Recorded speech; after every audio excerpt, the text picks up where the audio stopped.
चाहता है, जिन्हें खैर भी सुनना चाहता है।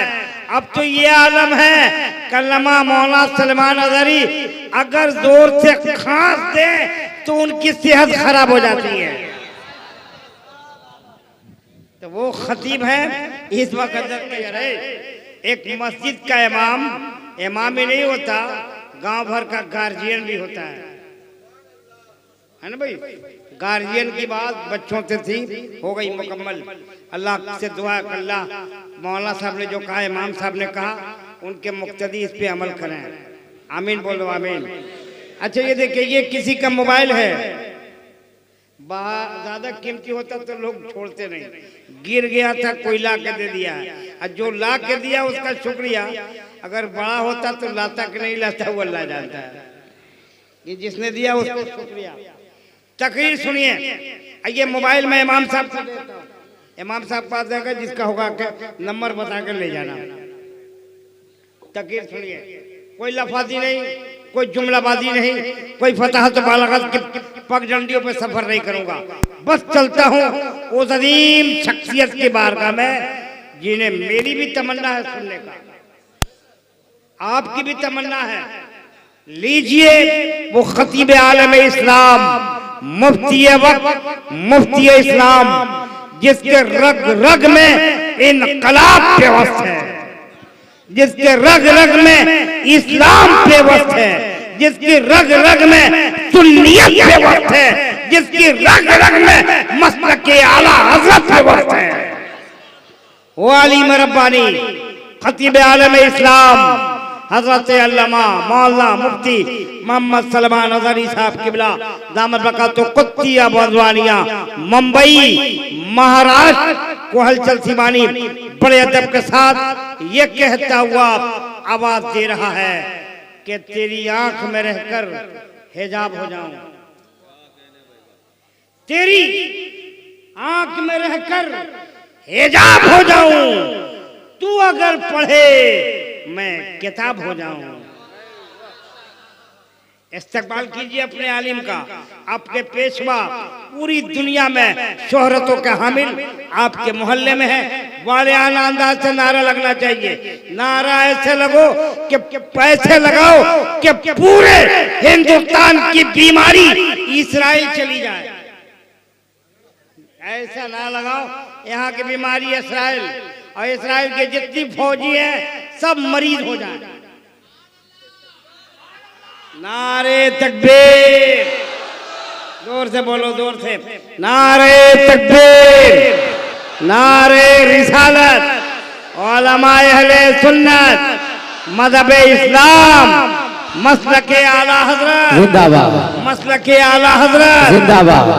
अब हज़रत आ रहे हैं, एक एक लफ्ज कैद कीजिए, दिल के तहखानों में कैद कीजिए।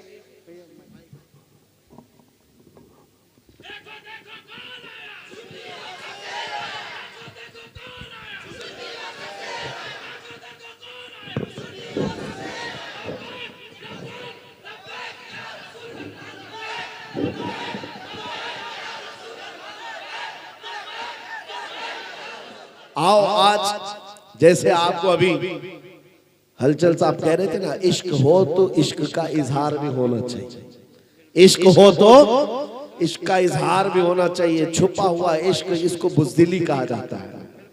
हाँ, छुपे छुपे मोहब्बत करने वाला बुज़दिल आदमी है। और हम किसी लैला से थोड़ी ना इश्क कर रहे हैं, हम कायनात के आका और मौला से इश्क करते हैं। हाँ, जिसकी मोहब्बत का हाल ये है कि जो एक पल उनकी मोहब्बत में आया, अल्लाह ने उसको क्या मकाम दे दिया। मैं आपको बताता हूँ, मदीने का एक नौजवान, माँ भी यहूदन है, बाप भी यहूदी है, और बेटा एक दिन मस्जिद नबवी के पास से गुजर रहा था, यहूदी लड़का है। हुजूर पाक को सहाबा के साथ बैठे हुए देखा और दिल दे बैठा, और दरवाजे पर खड़ा रहा, देखता रह गया। वो हसीन महफिलें कैसी होंगी, सहाबा की अंजुमन लगी हो और गुलाब जैसी रंगत चमकती हुई मेरे आका की सूरत उसमें हो, और जब देखने वाला पलकें झपकाना भूल जाता था, उस यहूदी लड़के ने देखा और देखता रह गया। एक दिन नहीं, 2 दिन नहीं, 3 दिन नहीं, उसकी तो ये आदत सी बन गई।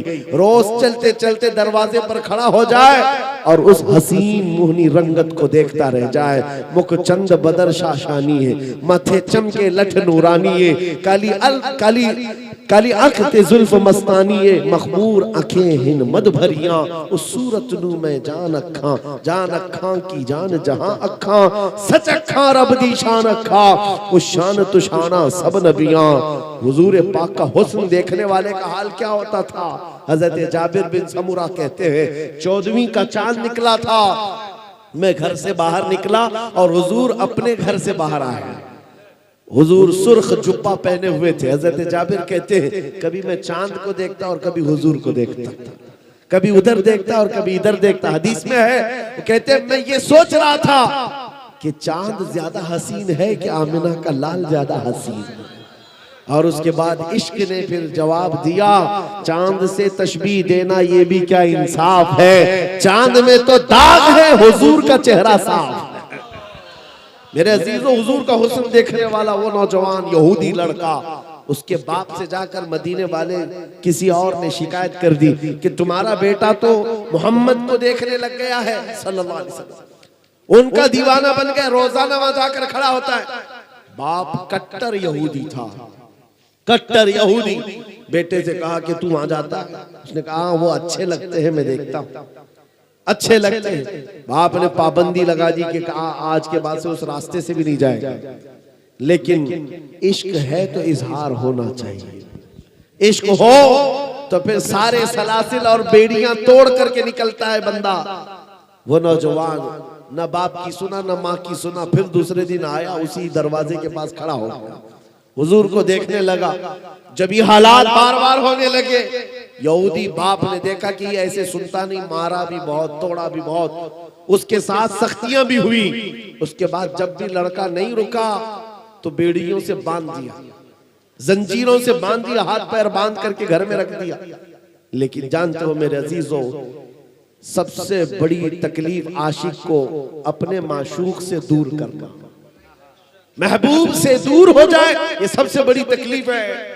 ये नौजवान लड़का बीमार हो गया, बीमार हो गया, इतना बीमार के इलाज से इफाका नहीं, सही होने का नाम ही नहीं है।